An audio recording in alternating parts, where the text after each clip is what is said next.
성경에서 이런 말을 많이 들어보죠. 신랑 예수, 신부 교회. 요한계시록에는 교회를 어린 양의 신부라고 불렀습니다. 그러니 어린 양이신 예수님께서 당연히 신랑이 되겠죠. 우리가 잘 알고는 아가서도 신랑 신부의 아주 달콤한 끈적한 러브 스토리가 있는 것을 볼 수가 있습니다. 신랑과 신부가 있으니 결혼식도 있겠죠. 그렇다면 문제 하나. 결혼식은 어디에 나타날까요? 여러분, 언제 결혼식을 했을까요? 실제로 신랑 되시는 하나님과 신부된 교회, 언제 결혼을 했을까라고 질문을 바꿔볼 수가 있습니다. 아마 이런 질문을 한다면 이 질문에 결혼식? 글쎄, 결혼식은 모르겠네? 결혼식은 했는가? 아니 그렇다면 맨날 연애만 하고 지내야 될까요? 연애보다는 결혼식이 훨씬 더 좋죠. 자, 이런 결혼식에 대한 책 하나가 있습니다.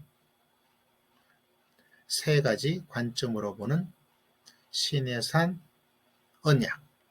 저자는 안상혁 합동신학대학원 교수님이시네요. 합신 포켓북 시리즈 세 번째, 작은 분량인데 내용은 참 좋습니다. 자, 결혼식 언제 일어났을까? 이 안상혁 교수님은 전공이 역사신학인데 제가 볼 때는 성서신학에 해당되는 책을 내셨습니다. 흥미롭고 아주 좋네요. 자, 출애굽기 19장 중심으로 바라볼 때 이것이 바로 결혼식입니다. 출애굽기 24장에 시내산 사건을 볼 수가 있는데요. 이 출애굽기 24장을 어려운 신학적 용어로 뭐라 그러는지 아십니까? 그것은 바로 시내산 언약이다. 이렇게 일반적으로 이야기를 하고 있습니다. 이런 일련의 사건을 결혼식으로 볼 수 있습니다.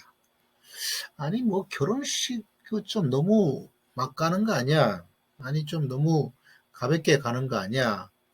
이라고 볼 수가 있는데 도대체 근거가 뭘까?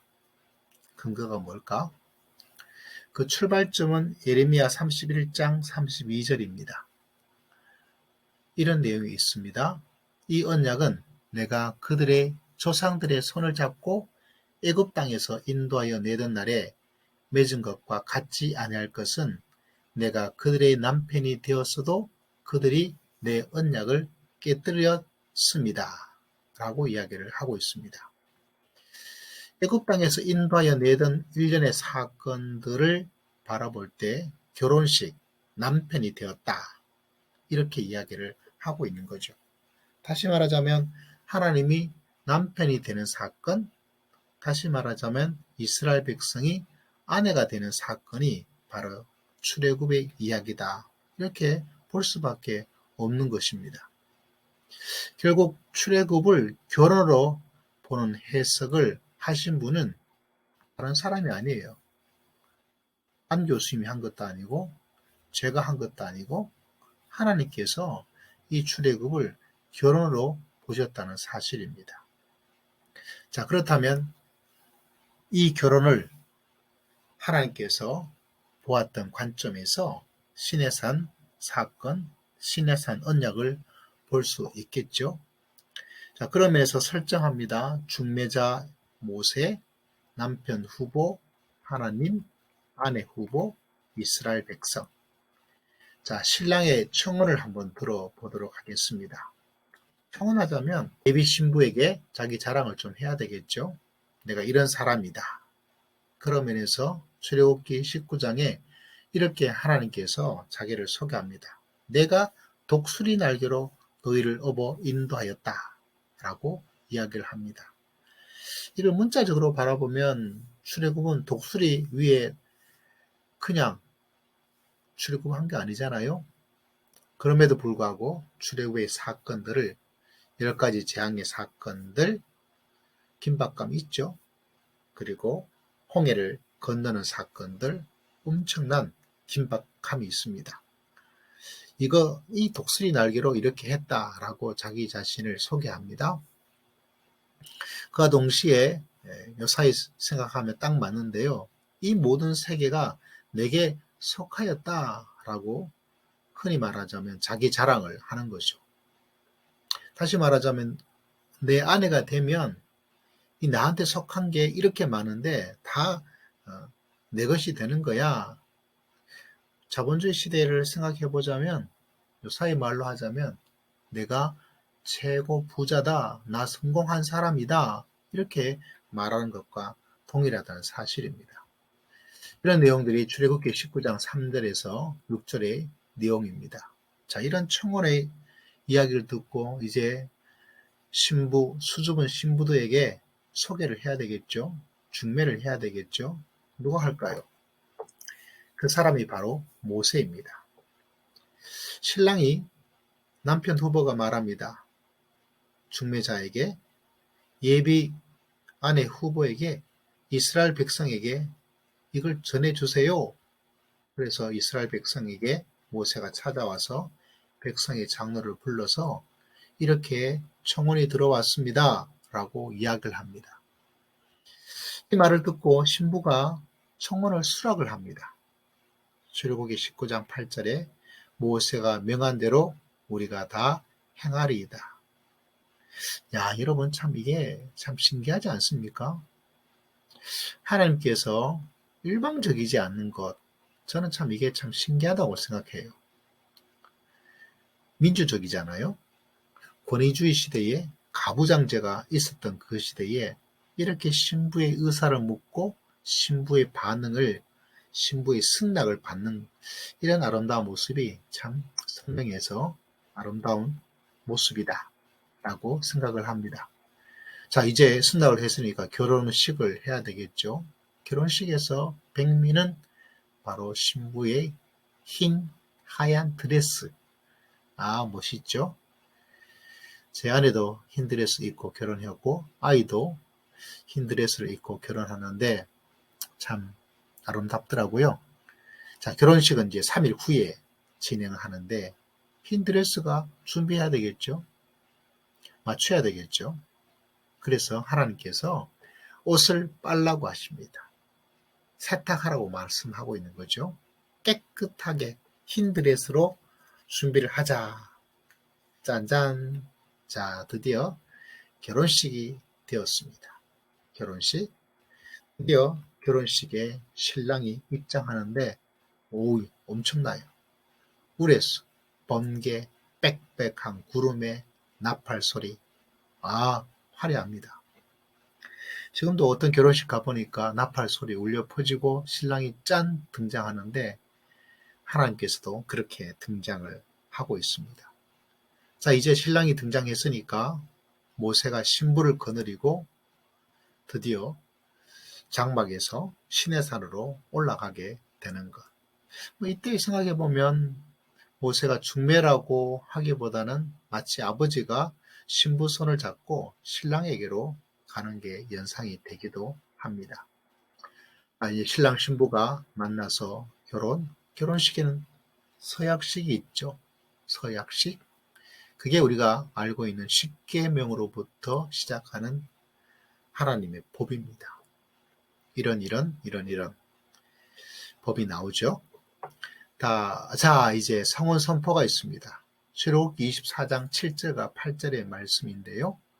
모세는 번제와 화목제의 피를 백성에게 뿌립니다. 유일하게 사람에게 뿌리는 사건입니다. 그리고 너희와 세운 언약의 피이다. 다시 말하자면 죽음으로 이 서약을 지키겠다. 지켜라. 죽을 때까지 이러한 성혼의 선포라고 볼 수가 있습니다. 이렇게 서약식도 하고 성혼 선포도 하고 결혼식 다 끝나면 우리는 뭐 하죠? 맞습니다. 밥 먹으러 가야 되죠. 밥을. 피로연이 있습니다. 그래서 출애굽기 24장의 11절에 하나님을 뵙고 먹고 마셨더라. 참 신기하지 않습니까? 피로연이 이렇게 아름답게 펼쳐지는 것을 바라보게 됩니다. 자, 이런 피로연과 더불어서 우리는 또 하나의 결혼식에 보면 한 가지 증거를 남기게 되죠. 그게 바로 사진 촬영입니다. 먼저는 중매자와 신랑과 신부가 첫 것을 찰카닥 찍습니다. 그게 증거가 되는 거죠. 자, 그렇다면 결혼식에는 뭐가 있을까요? 그게 우리가 알고 있는 돌판입니다. 24장 12절에 이렇게 사진 찰칵. 여러분, 이제 결혼식 필연도 했고 결혼식 사진도 찍었습니다. 이제 다 끝나면 이제 어디서 살아야 될까요? 신혼집이 있어야 되겠죠. 도대체 신혼집이 뭘까? 남편이 되고 아내가 되고 신랑 신부가 결혼식을 해서 집에서 살아야 될 거 아니겠어요? 신혼집이 뭘까요, 여러분? 그게 바로 성막입니다. 성막. 예전에 어떤 책에서 요사이 성막을 공부를 하고 있는데요. 이 성막을 하나님의 신혼집이다 이렇게 제목을 단 것을 보았어요. 그걸 보면서 성막이 어떻게 하나님의 신혼집이라고 말할 수 있을까? 조금 가볍지 않는가? 성막, 거룩한 장막이고 집인데요. 그런데 이 이야기를 듣고 보니까 정말 그렇구나. 그래서 성막에 대한 이야기가 쭉 나오는데 성막을 아름답게 지었습니다. 그래서 성막에 대한 내용이 아주 많은 분량을 가지고 있죠. 이게 바로 세 가지 관점으로 보는 신해산 언약. 그 세 가지 언약 중에 첫 번째가 바로 이 사건, 결혼 언약이다라고 이야기를 하고 있습니다. 물론 나머지 관점에서는 교회 언약, 또 하나님의 나라 언약 이렇게 분류를 해놓았습니다. 자, 여러분 어떻게 보십니까?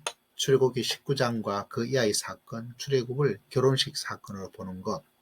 물론 세세한 내용 구절 전체를 다 맞춰서 결혼식에 맞게 설명을 하기는 어렵습니다. 성경이 가지고 있는 놀라운 풍성함은 뭐냐? 정답 하나를 가지고 있는 게 아니에요. 아주 다양한 관점에서 다양한 답을 가지고 있는 거죠. 자, 그런 면에서 정말 놀랍습니다. 결혼식으로 바라보는 하나님께서 그렇게 보았으니까. 그러므로 여러분에게 신랑을 소개합니다.